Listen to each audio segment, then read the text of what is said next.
கடகராசிக்காரர்கள் உங்களுக்கு ஏற்படக்கூடிய பாதிப்புகள் விலகணும் அப்படின்னு சொன்னால் மாதத்தில் 2 நாள் உங்களுக்கான முக்கியமான நாள், உங்களை எல்லோரும் எதிர்நோக்கக்கூடிய ஒரு நாள்.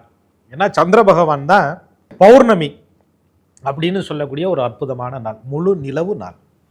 அமாவாசை அதுவும் ஞானிகளால் கொண்டாடப்படக்கூடிய ஒரு அற்புதமான ஒரு நாள்.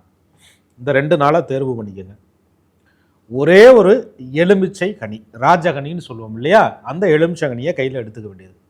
2 துண்டுகளாக, ஒன்று வளர்வுரை பகுதி, இன்னொன்று தேய்பிறை பகுதி, 2 துண்டுகளாக அறுத்து கொள்ள வேண்டும். புது ஆயுதம்னு சொல்லக்கூடிய கத்தியால அறுத்ததுக்கப்புறம் அந்த எலும்புச்சம்பழத்தை கையில் பிடிச்சிக்க வேண்டியது.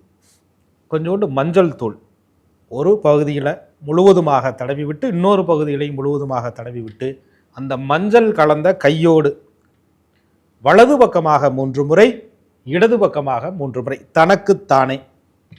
சந்திரனாலே அம்பாள், இஷ்ட தெய்வத்தை நினச்சிக்கோங்க, உங்கள் குலதெய்வத்தை நினச்சிக்கோங்க, பெண் தெய்வங்களை நினச்சிக்கோங்க. நினச்சதுக்கப்புறம் 3 முறை வலது பக்கமாக 3 முறை, இடது பக்கமாக 3 முறை சுற்றி விட்டு, கிழக்கு முகமாக சூரிய பகவானுக்கு நேர் எதிராக நின்று உங்களுடைய வலது காலில் ஒரு கனியை அந்த சார பாதத்தில் பிழிந்து விட வேண்டும். இடது காலில் வலது கையாலேயே இன்னொரு பகுதியை பிழிந்து விட வேண்டும்.